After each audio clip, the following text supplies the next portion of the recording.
Okay, really quick, there was a development around the splatter color screen that we should talk about.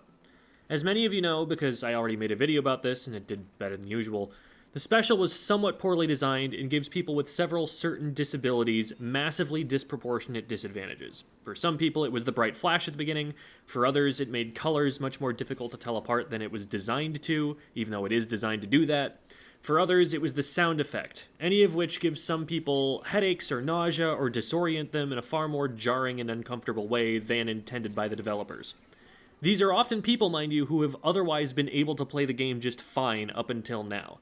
Yes, it's slow moving and relatively easy to avoid getting hit by, but as a player who doesn't have one of these disabilities, one of the tactical options I often consider is to just tank the screen and run through it to surprise someone I know is on the other side. It's an unfair advantage to need to avoid this thing, especially to avoid something like a real-world headache. Nintendo patched the screen in response, but they only removed the bright flash at the beginning, without addressing the color issues or the sound effect. This poll doesn't have a massive sample size, but it shows that, for most affected people, the changes didn't totally resolve the problem, which, again, one would expect because only one of the 3 issues with the special were touched. Nintendo had another opportunity to tweak the screen in the recent patch and didn't touch it, so it's possible they may just consider the job done already. The subject of this video, though, is actually a Splatoon competitive community decision coming out of a tournament organization called IPL, Inkling Performance Labs, and the response to that decision. Previously at their tournaments, they had banned the special entirely. Many other orgs instead used an opt-in, opt-out policy on the splatter color screen. Everyone on any given team has the opportunity to opt out of splatter color screen being allowed for that match, but if no one chose to opt out, the screen was allowed.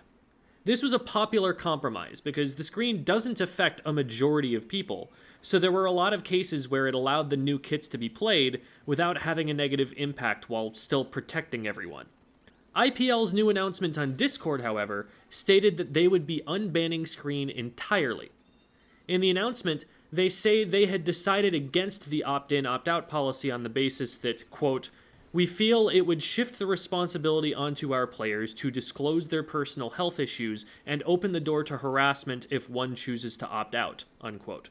This has attracted criticism on the grounds that, 1, harassing someone about their disability should just be grounds for a ban, and 2, that a simple binary opt-out option that people are expected to accept without further discussion discloses a lot less about one's health issues than having to request the other team consent to not using it and getting the response, "Why not?" These are arguments that I've seen made by people with disabilities that I would like IPL to address if they do intend to stick to their unbanning of the special. That's the way that some people expressed their displeasure. Thoughtfully, in good faith, with the intent of sharing their perspective with someone who has generally built up goodwill toward them who just may be unfamiliar with how they see it. What a few others did, though, unfortunately, was threaten the organizers. Just think to yourself for a second, who are you more likely to listen to in the organizer's position? Someone who reaches out to say, "Hey, love your tournaments, but I'd really like you to reconsider your policy on the screen. It impacts me negatively, and I would stop competing in your events if the current policy stands." Or someone who sends a death threat from an alt account. One of these is a person you're inclined to care about. The other is someone you don't want to attend your events anyway. Someone you will certainly be banning.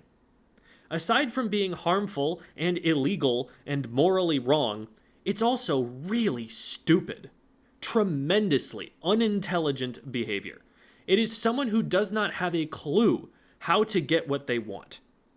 Maybe it's not even someone who wants anything. Someone who just wanted an ostensible excuse to do something harmful for the sake of doing something harmful. Like I said, I've been vocal about the splatter color screen and talked about how it was very poorly designed, and I would like to see it regulated so it doesn't hurt people. But you understand nothing of me or what I stand for if you think I condone making threats against the organizers like this. Those threats serve to do only one thing, which is punish organizers for trying to create events for us. It makes them less likely to want to do the job all of us as competitors depend on. This is the sort of stress that makes a person quit the job they volunteer to do without pay or even that much recognition. In response to what happened, Magic, who probably TO'd whatever LAN major you went to since KBot stepped down, posted this on Twitter.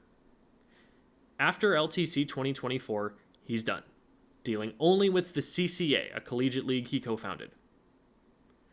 You are not immune to consequences just because you sent a message from an alt account. You are not shouting into a void just because someone doesn't know it's you. You are still doing real harm that comes back to affect you. If you have a stake in this issue and want your voice to be represented, make it heard, but do so with respect for the goodwill that IPL have earned. They are one of the biggest organizations we have who run one of our biggest events, Low Inc., and they've got a good track record of doing what they need to do as organizers to keep the community safe. Maybe there's something they missed, or maybe there's a reason we don't know yet behind their decision. They've stated that IPL are reviewing the decision. For all we know, they may announce that they've changed their minds tomorrow. Then we will have reached the same point we would have by making our voices heard respectfully. But because some of us chose not to, we will have largely lost one of the most important TOs in the Splatoon community. Find better ways to interact with the world than the ones we chose yesterday. That's your dating advice for today.